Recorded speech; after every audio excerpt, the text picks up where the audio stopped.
પશ્ચિમ કચ્છના અબડાસામાં ધોધમાર વરસાદ વરસ્યો છે। નલિયા, વાયોર સહિતના ગામોમાં ધોધમાર વરસાદ વરસ્યો। અબડાસા પંથકમાં સતત ચોથા દિવસે વરસાદ વરસ્યો પશ્ચિમ કચ્છ કે જ્યાં આ સ્થિતિ જોવા મળી રહી છે। સંવાદદાતા હર્ષદ ઠાકુર વધુ વિગતો સાથે કચ્છથી જોડાયા છે। હર્ષદ, અત્યારે કચ્છમાં શું સ્થિતિ છે, કારણ કે પૂર્વ અને પશ્ચિમ તમામ વિસ્તારોમાં વરસાદ જોવા મળી રહ્યો છે?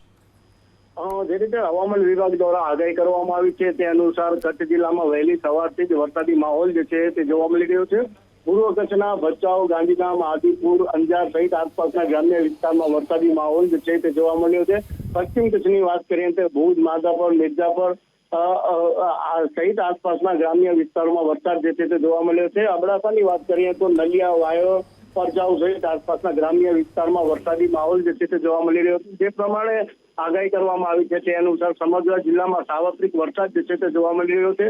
જે વરસાદ વરસી રહ્યો છે ચોક્કસથી કહી શકાય કે ખેડૂતો માટે આ વરસાદ જે છે તે આશીર્વાદ રૂપ છે ને જે પ્રમાણે કચ્છના છેવાડાના વિસ્તારો છે જ્યાં માલધારીઓની સંખ્યા વધારે છે તેઓને પણ અતિ વરસાદની જરૂર હતી તે પણ જે છે માલધારીઓમાં પણ ખુશીનો માહોલ જે છે તે જોવા મળી રહ્યો છે।